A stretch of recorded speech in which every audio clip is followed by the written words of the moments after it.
Good afternoon. I am joined today by Lieutenant Rachel Mickens from the Framingham Police Department, as well as Assistant District Attorneys Maren Schrader, Anna Talon, Caroline Evans, and Danica Apotheker. We are here to confirm an announcement you may have already seen, that today Derek Todd, age 52, of Wayland, who is a physician who formerly practiced in Framingham, was indicted by the Middlesex grand jury on 3 counts of rape and 17 counts of indecent assault and battery. The allegations outlined in those indictments reflect just an extraordinary exploitation of a patient's vulnerability and abuse of a position of trust.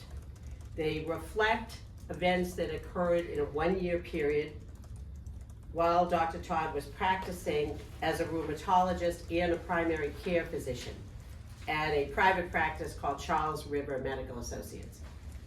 Victims in this case are 11 women who range in age from 20 to 60 years old. As I said, all of these events took place between 2022 and 2023.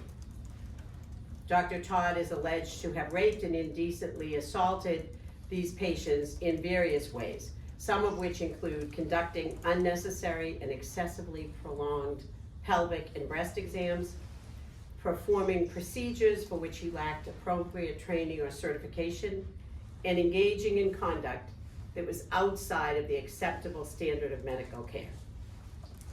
Those assaults occurred under the guise of legitimate medical treatment in various forms, despite the fact that Dr. Todd was not qualified to perform some of those activities. The facts of these cases include instances where, as I mentioned, the exams were unnecessary and invasive. Also, that allegations include his making inappropriate sexual comments during exams, conducting exams that were excessively painful, and conducting examinations that lasted an unusual and unnecessary amount of time, sometimes as much as 45 minutes.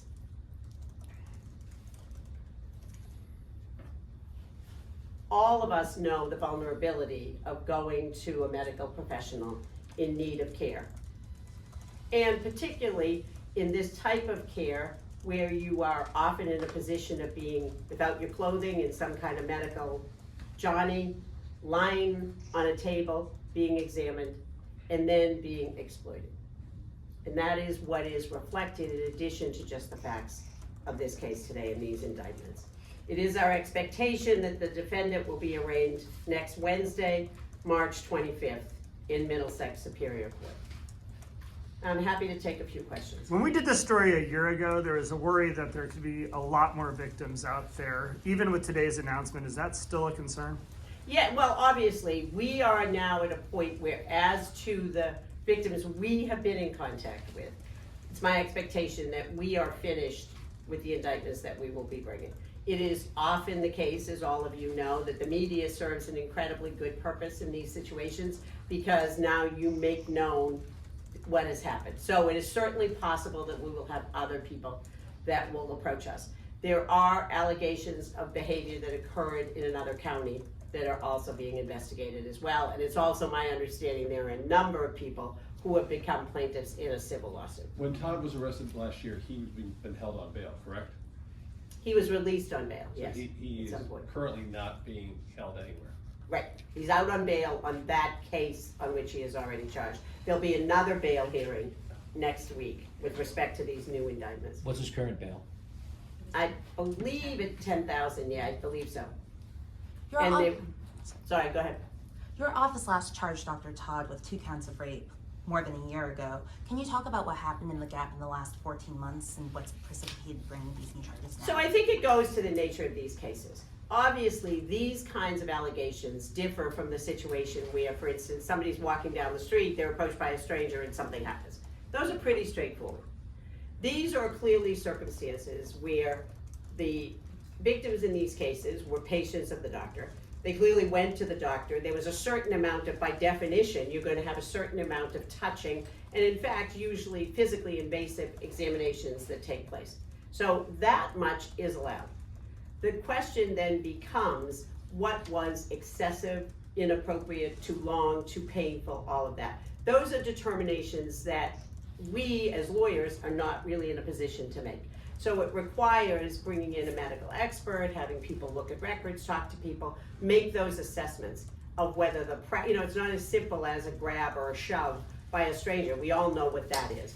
It is being able to make those differentiations between what was appropriate, what was the right thing to be doing for this condition during the physical exam, and what was excessive and the subject of criminal conduct. We just heard from the attorney representing the class action suit.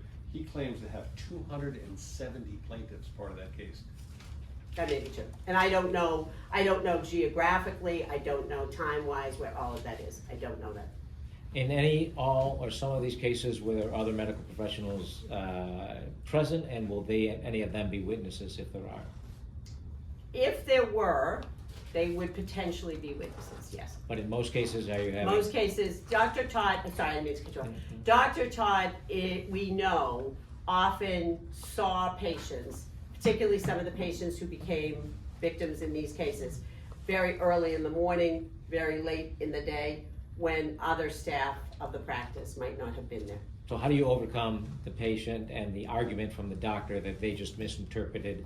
I'm a doctor, they don't know, and they overreacted? That is in part the role of the expert, who would say a person with this condition or conducting this procedure, this is the way it should have gone, as different from the way that a victim would describe what happened. And I would assume, say, I didn't do that, or didn't do that way, so with no one else there, That how is do the you case, overcome? there are a large number of cases of all types of charges where we are having one person testify something happened, somebody else testifies it did not. That's the standard credibility question. Marion, in the time that he's been out since he posted bail, had he had contact with any patients, do you know? Well, he gave up his license to practice medicine. There were stay away, no contacts orders as to those individuals who were already charged in the other cases. So it's not my expectation that that has been happening. You said just now that these span a one-year period between 2022 and 2023. Yes. The 8th indictment says on or about a date between the 20th day of May in 2021. Is that a typo or? That's a good question. We'll look. Yeah, it's a period between 2021 and 2022, so I'd just like to check that. Okay, sure, we'll find that out. So, actually, one more question, if that's all right. So Dr. Todd's criminal lawyer is asserting that it's possibly no coincidence that these new indictments have surfaced after the civil lawsuit is seeking monetary damages. Do you have any comment in response to those remarks? These indictments come as a result of our reaching a place in our investigation where we had sufficient evidence to present to the grand jury, and today they returned those indictments. Thank you. Thank you all. Thanks, Marion. Thanks. We'll get you the answer to that. Thank you.